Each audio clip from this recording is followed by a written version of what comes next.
The Florida Center for Moral Education is a center of learning dedicated to the exploration of fundamental or permanent questions, eclipsed by the rise of our technological or globalist society. Whether you are a student or prospective educator caring to join us in the effort of countering the contemporary erosion of civilization, you're most welcome to reach out to us. As Rome burns, we should not be shy about joining forces to participate in and promote what Michael Oakeshott called the conversation of mankind. Our center cares about questions underlying all possible answers. We study answers merely to get back to the questions they presuppose. Questions are cracks in the walls we build around us. The more formidable the wall, the harder it is to find cracks. But no wall is faultless, no mask impregnable. At our center, we hunt down fissures, no matter how imperceptible, through which the unexpected comes to sight. And we endure the sight of unexpected questions, even when they threaten to shake our certainties, especially when they do. All the more since the only certainties that are left by and large unquestioned today are the questionable ones that are part and parcel of our technocracies. Technology and its cosmological backdrop, evolution. But in what spirit are we to seek questions that we are taught to no longer ask in our post-metaphysical age? In what spirit are we to raise those questions out of the ashes of the past?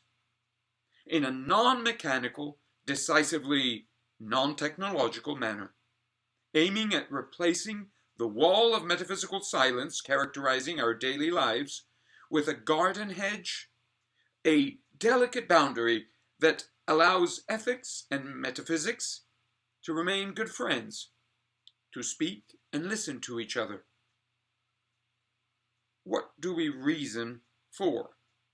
To set our primary impulse free, to free our sentiment from all conventional inhibitions, so that we may live beyond all compulsions, so that we may sustain, once and for all, a life beyond compulsions. Is such a life sustainable? Is there a love that is originally compatible with duty? Could our conversation help us discover a natural sentiment that does not contradict our highest duties?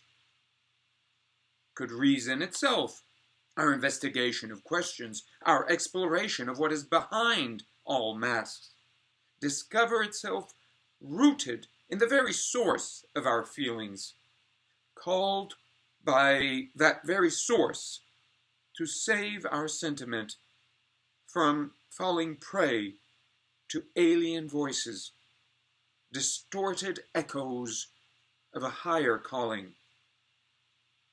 Do we indeed have a highest calling? The very question casts us on the path of its discovery. Madness?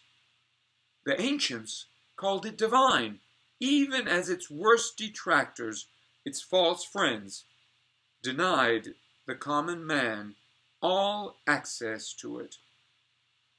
In our age, the common man has been persuaded to abhor that madness in favor of the candy he is fed by the managers of universal normality, a normality that rejects all madness, all deviance from our new norm as blasphemy.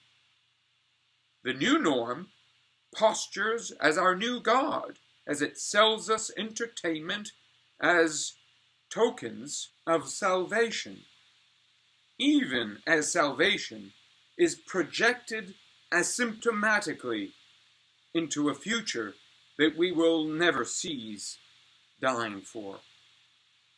But here we err, says the Legion of Normality. Yes, our center errs, and invites erring.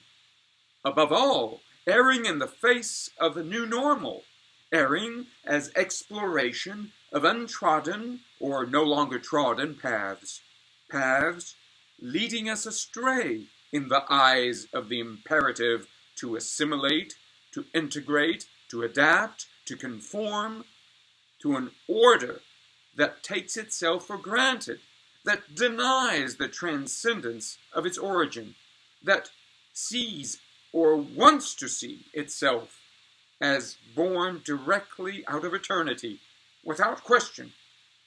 Yet, a question is there, and our center is dedicated to it. The question mediating our current order and its eternal source. The question exposing what we are raised to view as normal to its only possible justification, that in the absence of which our norms cease to mean anything. By shutting ourselves to that transcendent source, we condemn ourselves to accepting meaninglessness as fate.